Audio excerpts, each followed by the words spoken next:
congregação para pensar na solução do problema. Eles não disseram, nós temos um problema, vamos reunir só os 12 aqui e resolver. Não. Eles disseram, vamos chamar todos para pensar na solução do problema. É isso, querido, que nós fazemos na nossa reunião administrativa e que você precisa estar presente. Você que é membro precisa estar aqui para que juntos pensemos na solução de determinados problemas ou necessidades que nós temos na igreja. Você entende isso? E aí eles chamaram, ele relembra então os discípulos que a tarefa principal é ministrar a palavra e isso não podia ser abandonado. Ele disse, nós vamos deixar de pregar a palavra para servir a mesa. Não entenda mal os apóstolos. Servir a mesa era urgente, mas a palavra era importante. Era necessário, mas a palavra de Deus era fundamental. E eles tinham que estar ali servindo a mesa. Ao perceber que seu ministério crescera, isso aconteceu também com Jesus. Em determinados momentos, Jesus percebeu a carência das pessoas. Elas estavam atrás dele para serem curadas. Lá em Marcos capítulo 1. E você vai perceber que isso também aconteceu com Jesus. Marcos capítulo 1, a partir do versículo 32. Aleluia. Marcos 1, 32 diz que tendo chegado a tarde, quando já estava pondo o sol, trouxeram-lhe todos que estavam enfermos e os possuídos com demônio. E toda a cidade estava reunida à porta. E ele curou muitos que estavam enfermos, de diversas enfermidades, expulsou muitos demônios, mas não permitia que eles falassem. E de madrugada, levantando-se muito antes do dia clarear, ele saiu e foi ali a um deserto para orar. E seguiram os simãos que estavam com ele, e ao encontraram disseram-lhe, todos os homens procuram por ti. E ele disse, vamos às aldeias vizinhas, para que eu possa pregar ali, porque para isso é que eu vim. Percebam que ele também teve esse mesmo problema, mas ele não perdeu o foco. Ao perceber que o ministério dele crescer e que as carências do povo consumiam o seu tempo, porque tem determinados momentos que ele vai dizer que o povo estava atrás dele por causa do pão que ele tinha multiplicado, por causa da cura. E ele diz, não, eu tenho que me retirar para orar. E depois ele diz aos discípulos, eu tenho que ir para o que eu vim, para ministrar a palavra.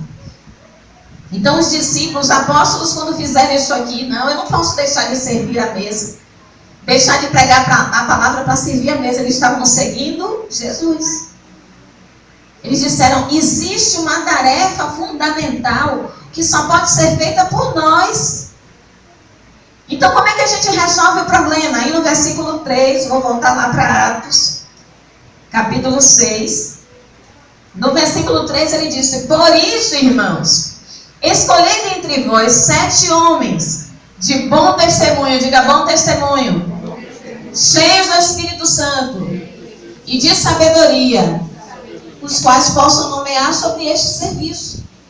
Então no versículo 3 a sugestão deles é, vamos escolher 7 homens do meio de vocês. Não era 7 dos apóstolos, era 7 do meio deles. O que eles estavam querendo dizer com isso? Vamos identificar o chamado de cada pessoa e criar oportunidade para que todos se envolvam no ministério. Bora ver qual é o chamado. E você, querido, você tem um chamado.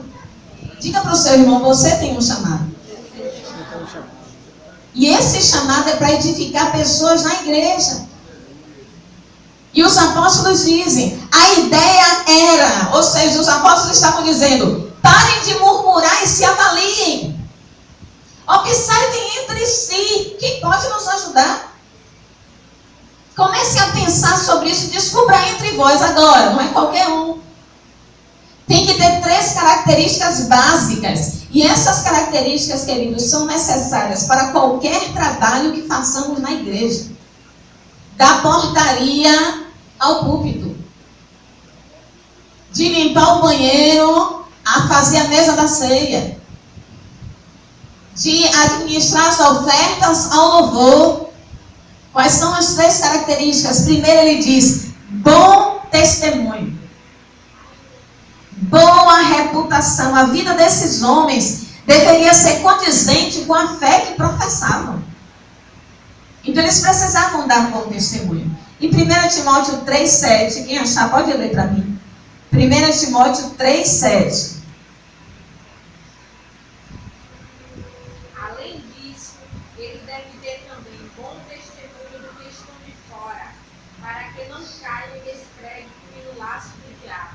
Bom testemunho não é dentro da igreja, é para os que estão de fora, para que não caiam em laço e não caiam no descrédito.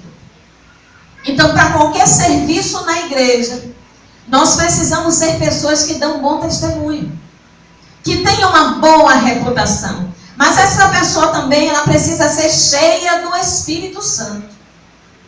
Porque para fazer todo e qualquer trabalho na igreja, queridos, para lidar com pessoas diferentes, nós precisamos da unção do Espírito. Precisamos ser cheios de Deus, cheios do Senhor. Por quê? E porque eles queriam alguém cheio do Espírito Santo? Porque alguém cheio do Espírito Santo não rouba. Nem o tempo, nem dinheiro, nem nada. Porque veja que eu disse, que quando fala lá no capítulo 6, versículo 1, está falando também de dinheiro. Que precisava ser administrada pelas viúvas. E a igreja tinha passado por um episódio recente. Então ele disse, eu preciso de alguém cheio do Espírito Santo, mas alguém também que seja sábio. Que saiba agir com imparcialidade, porque tem helenistas e hebreus. Então tem que ser alguém cheio de sabedoria do Senhor. E eles dizem, esses homens têm que ser assim. Então a solução proposta foi, descubram pessoas, pois Deus conta com pessoas. Você pode dizer isso? Deus conta com pessoas. E diga, eu sou uma pessoa. Então Deus conta com você. E comigo. Ele conta com pessoas. Eles não disseram, vamos contratar uma empresa de serviço social especializada em conflitos culturais, cristãos murmurantes e viúvas queixosas. Eles não disseram isso. Eles disseram, vamos levantar pessoas do nosso meio. Ajude seu pastor, queridos. Ele precisa, às vezes a gente ouve muita gente dizer, vamos orar pelo pastor. E o pastor precisa realmente de oração. Nós tivemos uma semana bem abençoada. Já começamos na segunda-feira com a nossa filha na emergência. Na quinta, a mãe do pastor caiu, machucou o ombro. Até hoje, amanhã ainda vai ter que levar no médico de novo. Na quinta mesmo, a casa da minha mãe foi atingida por um raio. Vários aparelhos eletrônicos foram queimados. Então, oração é muito bom. E a gente precisa de oração. Mas a gente precisa também do seu companheirismo, do seu envolvimento e do seu trabalho. Para que a gente não deixe de ministrar a palavra para servir as mesas. Para que a gente não deixe de ministrar a palavra para lavar banheiro. Não que eu não faça. E não tenho problema nenhum em fazer. Mas a gente precisa do envolvimento. E eles dizem, vamos descobrir pessoas. E essas pessoas, elas precisam ser assim. Que deem bom testemunho. Que sejam sábios, mas que sejam cheios do Espírito Santo, queridos. Eu lembro bem de uma irmã, na época eu era, lá na igreja chamava de introdutora. É tipo recepcionista, né? Então as pessoas chegavam e eu ficava na porta recebendo as pessoas. E uma irmã depois me disse, eu fui, quando eu entrei nessa igreja, algo que me impactou muito foi o seu sorriso. O seu sorriso recepcionando as pessoas. Então você percebe que por menor que você ache que é o seu trabalho, ele é necessário no reino. Ele é importante no reino. Então nós precisamos de ajuda sim. E no versículo 4, eles reafirmam, nós nos entregaremos continuamente à oração e ao ministério da palavra. Então ele diz, o que eu tenho que fazer eu não posso deixar de fazer para servir as mesas. Os bons líderes precisam e sabem que não podem carregar nos próprios ombros o empreendimento inteiro. O melhor líder é aquele que diz: eu preciso da sua ajuda. E nós precisamos exercitar isso. E eu fui muito ministrada quando eu estava lendo esse versículo, porque o Espírito Santo me levou para Êxodo, capítulo 18, versículo 13. Eu quero que você leia comigo lá. E acompanhe, porque lendo esse versículo, quando ele diz que nós precisamos de alguém para não deixar a oração e a palavra, o Espírito Santo me lembrou de Moisés. Êxodo 18, a partir do versículo 13. Vou esperar você chegar lá. Quem chegou, diga amém. Amém. Amém. Êxodo 18, a partir do 13, diz: e aconteceu que ao amanhecer, Moisés sentou-se para julgar o povo, e o povo estava em pé diante de Moisés, desde a manhã até a tarde. E quando o sogro de Moisés viu tudo que ele fazia ao povo, disse: o que é isto que fazes ao povo? Por que te assentas sozinho, e todo o povo fica em pé diante de ti desde a manhã até a tarde? E disse Moisés ao sogro: porque o povo vem a mim para perguntar a Deus. Quando eles têm uma questão, vem a mim, e eu julgo entre um e outro, e os faço saber os estatutos de Deus e suas leis. E o sogro de Moisés lhes disse: o que está fazendo não é bom. Certamente desfalecerá tu e este povo que está contigo, porque isto é muito pesado para ti, e não és capaz de realizar isto sozinho. Ouve a minha voz, dar-te-ei conselho, e Deus será contigo. Sê tu pelo povo diante de Deus, para que leves as causas a Deus. E tu lhes ensinarás a ordem e leis, e lhes mostrará o caminho em que devem andar e a obra que devem realizar. Além disso, tu proverás de todo o povo homens capazes, tementes a Deus, homens da verdade, que aborreçam a avareza, e os colocarás sobre eles, para serem governantes de 1000, governantes de 100, governantes de 50 e governantes de 10, para que julgue o povo em todo o tempo, e será que toda causa grave eles trarão a ti, mas toda causa pequena eles julgarão. Assim será mais fácil para ti, e eles carregarão a carga contigo. Percebe o que aconteceu aqui com Moisés? O que é interessante é que ele diz: o que você está fazendo, Moisés, não é bom. Você está sofrendo e o povo também. Porque todo líder, ele precisa de ajuda. Ele precisa de auxílio. Então nós devemos entender, e a irmã, hoje pela manhã, quem não veio deixou de ganhar, foi tremenda a aula pela manhã, e ela enfatizou: nós não somos pessoas para andar sozinhas. O Senhor tem nos chamado para andar em unidade, em conjunto, apoiando uns aos outros. E aqui, os apóstolos, lá em Atos 6, eles entendem isso. Deixa eu voltar para lá. Eles entendem isso e dizem: olha, nós precisamos de pessoas assim, cheios do Espírito Santo, homens tementes a Deus, que deem bom testemunho e que nos ajudem no serviço. Porque sozinho não dá. Diga: sozinho não dá. Não dá para andar sozinho, irmãos.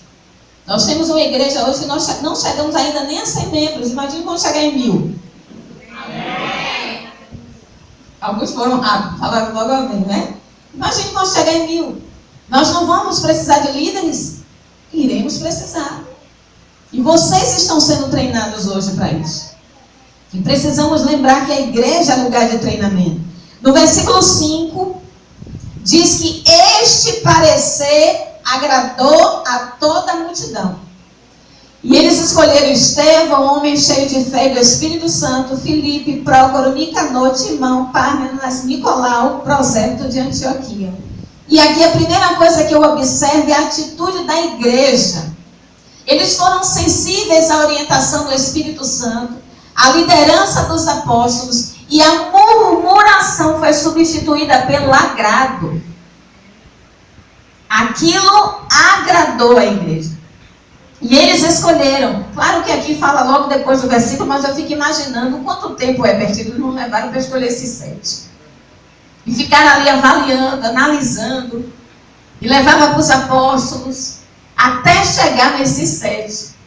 Mas ainda nesse versículo tem algo que me chama a atenção. Primeiro, há um elemento comum entre esses 7. Todos eles eram helenistas. Não eram hebreus. Eram helenistas. Ou seja, já começa a imparcialidade daí da igreja. Já que são os helenistas que estão murmurando, vamos colocar helenistas também. Então há sabedoria. Agora, o que eu ainda penso? Querido, se você for ler todo o livro de Atos e procurou, você não vai achar além desse versículo. Se você procurar Nicanor, você não vai achar além desse versículo. Se você for procurar Pármenas, né? Parece um trava-língua. Pármenas. Você não vai procurar, você não vai achar. Agora, Filipe e Estevão, você acha? Depois a gente vai achar Filipe e Estevão. Filipe tem aquele episódio que ele é apedrejado. Estevão tem aquele que ele prega a palavra, se torna evangelista. O que é isso? Por que os outros 5 desapareceram?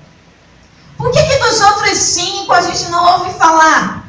Sabe por quê? Porque a única coisa que eu e você precisamos saber deles é que eles eram servos. É a única coisa que a gente precisa saber deles.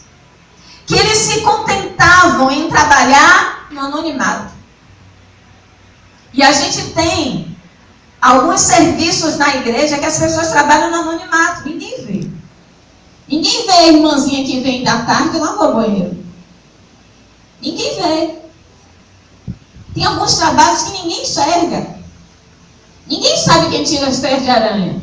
Aliás, elas nem ficam, né? Que a gente não deixa. Ninguém vê. Então eles se contentavam em trabalhar no anonimato, mas se a igreja cresceu e o evangelho chegou até nós, é porque eles cumpriram bem o seu serviço. E o galardão deles, com certeza, eles receberam. Então, o que é que eu quero dizer com isso, queridos? Eles fazem parte dos servos anônimos, que não estão atrás de aplauso ou de reconhecimento, mas eles sabem porque sabem o quanto são importantes no reino. Eles sabem disso. Então, existem serviços que eles ficam mais em evidência do que outros. Mas não quer dizer que ele não seja necessário. Ele é muito importante no reino. Em Coríntios, capítulo 5, faz uma alegoria da igreja enquanto corpo. E ele vai dizer no versículo 22 que os membros que parecem ser os mais fracos são os mais necessários. Diga para o seu irmão, você é muito importante no reino, na igreja, nessa igreja. A gente tem que lembrar disso. Cada um é muito importante. Tem um outro homem que foi citado apenas uma vez. Vá para Atos capítulo 1, versículo 21 e 22.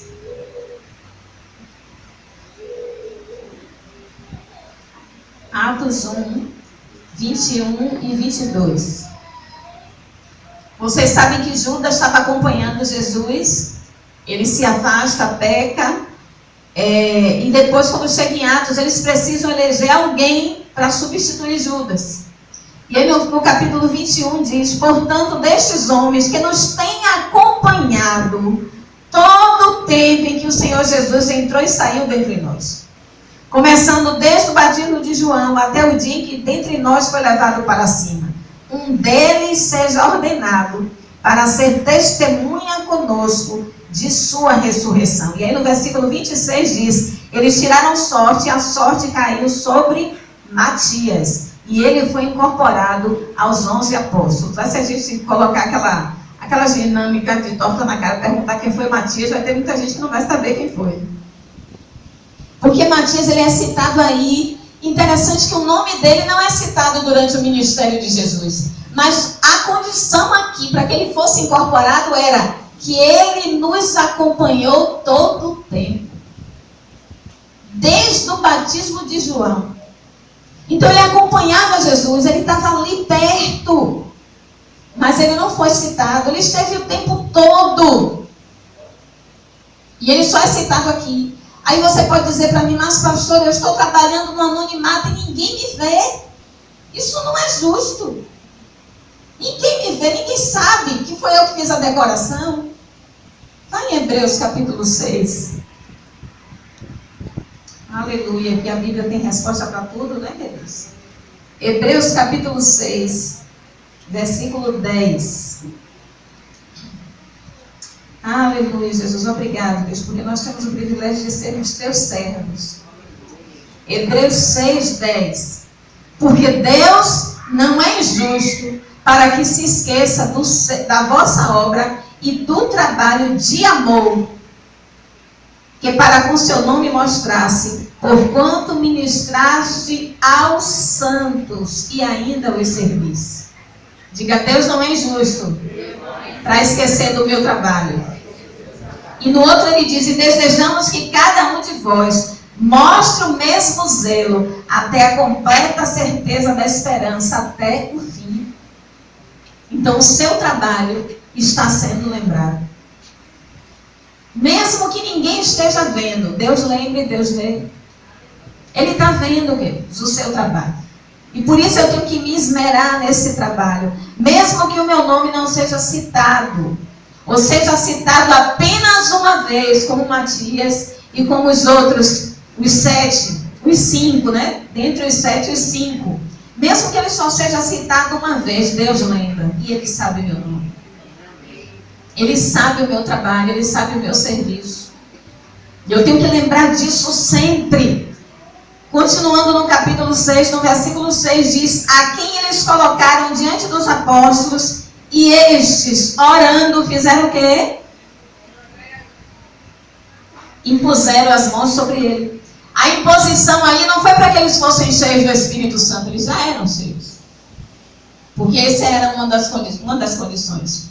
Eles já eram cheios, mas eles foram separados para o ministério. A imposição de mãos ali era uma transferência de responsabilidade. E eles são separados. A igreja elegeu, debaixo da orientação dos apóstolos, e agora eles receberam oração para servir as mesas. Você entende que seja qual for o seu trabalho, é a igreja quem lhe autoriza. E esse trabalho precisa ser feito debaixo de oração. Você precisa fazer isso debaixo de oração, queridos. Quando você estiver recolhendo os dízimos e as ofertas, faça isso debaixo de oração. Quando você estiver lavando os pratos, limpando a geladeira, faça isso debaixo de oração. Quando você estiver trabalhando na decoração da igreja, faça isso debaixo de oração. Para que o propósito seja cumprido. Porque às vezes nós oramos muito na intercessão. Nós oramos muito quando vamos evangelizar. Nós oramos muito quando o pastor me chama para pregar a palavra, para ensinar. Mas quando eu estiver fazendo lanche, Margarida, eu tenho que orar também. Eu tenho que orar, Senhor, abençoa, não vai fazer mal a ninguém. Vai vender tudo, Deus, não vai sobrar nada. Obrigado, Senhor, porque é para a tua casa. Tem que ser tudo debaixo de oração, amados. Eu preciso estar orando. E eles foram ali e serviram a mesa. E como resultado disso, diz no versículo 7 que a palavra de Deus crescia. Diga, crescia. E o número dos discípulos se multiplicava em Jerusalém. E grande número dos sacerdotes obedeciam à fé. Quando a igreja atua em unidade, enquanto corpo, compreendendo que todos são importantes, há crescimento, há multiplicação. E às vezes eu preciso me colocar no lugar do outro. No último encontro de casais, nós usamos a mídia. E a Alice, eu tive uma dificuldade, Alice, para usar a mídia. Rony, eu tive uma dificuldade, porque os meninos fazem brincando, eu tive dificuldade. E fiquei pensando como é que eles fazem tão rápido para passar de uma música para outra. Que às vezes a gente nem pensa nisso. Porque a gente está tão ligado na adoração, né? Está tão ligado ali. Que a gente fecha o olho quando abre a letra já está ali, a gente nem percebe. Mas é um trabalho necessário, amados. Olha como a igreja adora melhor, porque a gente tem a projeção. Mas você não sabe quem digita. Você não sabe quem organiza. Alguns sabem, outros não. Quem se preocupa em estar aqui no horário para projetar? Isso é a igreja trabalhando em unidade. E nós precisamos uns dos outros. Há crescimento, há multiplicação, há até conversão de sacerdotes. Por quê? Porque a igreja estava atuando em unidade. E os apóstolos disseram, sozinhos nós não vamos conseguir. E olhe que eram 12, não era um. Eram 12. Hein, Annalise? Eram 12, estão dizendo, nós precisamos nos preocupar com o ensino da palavra. Imagine um pastor só, 2, 3. E eles disseram, não, nós precisamos. Mas lembre de uma coisa, a igreja precisa de servos. A igreja precisa de pessoas que sirvam. Porque o nosso exemplo maior é o próprio Jesus. Ele disse que se esvaziou e se colocou na posição de servo. E nós estamos precisando de estar na posição de servo. De servir ao mestre, de servir ao Pai, de servir uns aos outros. Aquilo que eu posso fazer pelo outro, eu vou auxiliar. E aí eu vou concluir em 1 Coríntios, capítulo 15, versículo 58, que resume sobre o nosso trabalho, que ele precisa ser firme, inabalável e abundante. Eu disse 1 Coríntios 15, 58. Aleluia.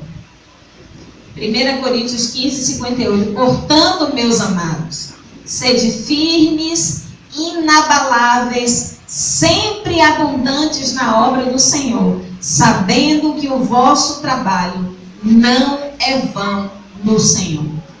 Eu quero que você olhe para o seu irmão e diga para ele, meu amado irmão, sede firmes, inabaláveis, sempre abundante na obra do Senhor, sabendo que o seu trabalho não é vão no Senhor. O seu trabalho não é vão no Senhor. E nós precisamos ajudar uns aos outros. Eu fiquei pensando que a gente ouve falar muito sobre pastores que estão tendo sofrimentos psíquicos e que estão chegando. Não estou dizendo que está acontecendo com a gente não, viu? Vamos sair interpretando mal. Graças a Deus estou bem. Mas a gente ouve falar muito sobre isso. E eu fiquei analisando, será que o que falta não é ajuda da igreja? Nós não somos super-homem. Eu não sou super-mulher. Pastor Ailton não é super-homem. Então, por isso, quando nós constituímos líderes, é porque a gente entende que se não for assim, não dá para crescer. Se a gente não tiver pessoas do nosso lado que auxiliem, que ajude, que diga, eu estou aqui, pode contar comigo. Eu vou pegar firme junto com você. A gente não consegue andar sozinho, Deus. E a gente viu aqui em Atos capítulo 6, que lá no início, eles disseram, não dá para deixar de orar e ministrar a palavra para servir as mesas. Já imaginou se o pastor fosse fazer tudo? Vou correr, vou preparar os elementos da ceia, vou servir a ceia, vou fechar a igreja, vou desligar a luz, vou desligar o som. Dá? Não dá. Então, por isso que nós precisamos de você. Por isso que nós estamos na igreja reunidos. E é muito importante que estejamos juntos, queridos. Juntos em unidade, com um só pensamento, com uma só motivação. Sabendo que a igreja somos nós. Nós não somos donos da igreja. Aliás, eu comecei a ministração dizendo que o dono da igreja é Jesus. Ele é o dono da igreja. E quando eu estou servindo na igreja, eu estou servindo a Jesus. É a Ele que nós servimos. E isso é um privilégio, queridos. E por que a gente precisa distribuir tarefas para que o povo não sofra? Ouça lá o que Jetro disse a Moisés.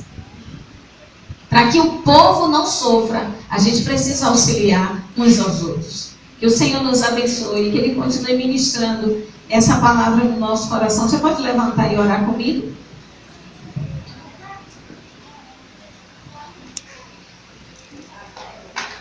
Aleluia, Jesus. Obrigado, Deus, por tua palavra, que é viva e eficaz, Deus.